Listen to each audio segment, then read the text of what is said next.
Watching the movie for me 2 nights ago was exactly the same as making it. It was like a runaway train, and I was exhausted watching it. I was exhausted making it. It's a very, very tense, very exciting kind of blockbuster thriller, and that's what it felt like making it. I had no idea what was going to happen next. It felt dangerous. I mean, nobody got hurt, but it felt like it was we were on the edge of something all the time. Paul Greengrass, to me, to my mind, is the most exciting director working in the world today because he creates, for an actor, creates a situation of complete freedom and total terror. I mean, because I was surrounded by real soldiers, and as far as possible, everything on the screen is absolutely authentic, but the most exciting and dynamic version of real life. And you don't know what's going to happen next. So it's the whole jumping without a parachute thing. You better be well prepared. You better have some sense of what your character wants and is going to do, because you can't rely on what the script tells you or your blocking or choreography. You just better be in the situation and ready to go. Well, I play Briggs, who is a Special Forces soldier, and he's in Iraq to get the job done as fast as possible, to get in and get out. And these are amazing individuals in the Special Forces. I mean, just physically and mentally, their resources are unimaginable. And we send them into the most difficult and alien, hostile environments in the world to kill or be killed. I mean, that's what they do. They're not there to dig ditches, they're not there to hand out water, they're not there to win hearts and minds. He's there to win the war. And there's a point at which he comes into conflict with Matt's character, who's there questioning his orders. And that kind of thing just should not be done in wartime as far as Briggs is concerned. My first day on this set, I went down to the set to show Paul Greengrass my moustache. It was something I came up with in the makeup trailer. I thought he'd just laugh it off. He took a kind of weird sideways look at it. He went, "Let's try it. Jump in a helicopter."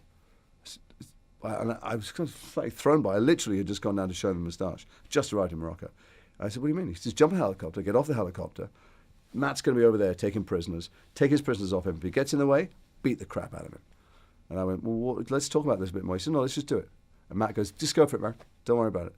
And so there was Matt Damon, one of the biggest movie stars in the world, and there I was punching and kicking him and rubbing his face in the dirt and twisting his arm behind his back. And when we did it again, it was different every time, so it wasn't like there was any very safe choreography. And he's not only a fabulous actor, but he's a very game individual, and I had even more respect for him at the end of the day than I did at the beginning. How he felt about me, I have no idea.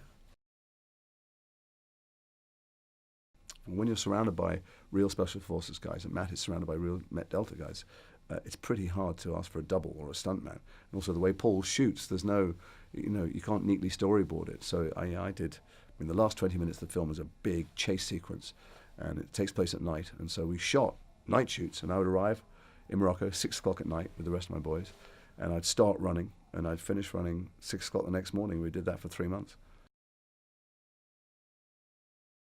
A couple of people asked I've been asked, how did I train? How did I get fit for it?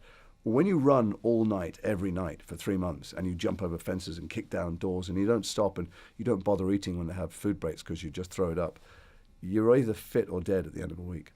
And I was fit, thankfully.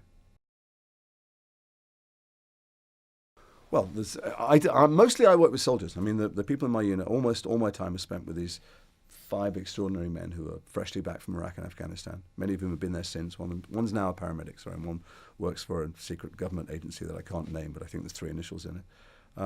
And that's who I spent all my time with. The cast were there, but it's not that actors aren't interesting, and they're not all impressive individuals, but when you're surrounded by that kind of talent, it's slightly more humbling and inspiring to listen to the soldiers than it is to other people who run around like me pretending to be people. I think when people go and see the film, primarily, they should expect to have a big, exciting, sweaty, white-knuckle ride for 2 hours. And beyond that, they'll get something to talk about over dinner. Normally, even great movies finish and you go, "It's great. What should we do, Chinese or Italian?" That's it. For this, there is something to talk about. There's something to get angry about. There's a way to think about watching the news and the world today, the next day. So in many ways, it's a bonus. It's kind of a big layer cake. You get your popcorn entertainment, and you get grist to the mill as well. Having been there and having made this film, what was stunning to me when I watched it was that it felt like Paul must have been there in Iraq with cameras, because there's so much that could only be Baghdad in 2003. Massive, epic sense of being placed right in the middle of this invasion. And That's all digital. Obviously, we weren't really in Iraq, and we certainly weren't in Baghdad 7 years ago. So the biggest surprise to me, I knew how exciting it would be. I knew how provocative it would be. I knew how much fun, the thrill of it would be.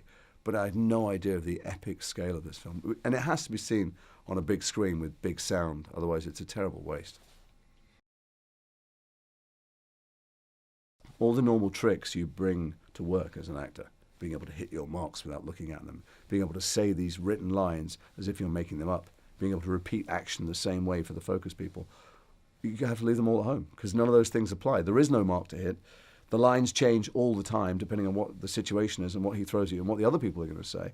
And he doesn't want you to repeat anything. And he certainly doesn't want you to, when you're improvising, and there's a lot of improvising, to come up with any fabulous lines or any writing. He absolutely wants it to be procedural. And the story will create its own dynamism and tension. And it's like a completely different job. The only thing it has in common with any other acting I've done is that you get a nice hotel room at the end of the day. I was lucky on the research front in that I'd done Black Hawk Down, so I'd spent time with Special Forces soldiers, and I read the newspapers. And they gave me tons of documentaries and books, but really the most important resource was that I had surrounded by soldiers and Iraqi translators and journalists who'd been there and people who were right in the thick of all the things that we were recreating on screen. So really there was very little point doing academic research when I had right in front of me all around people who were brimful of knowledge.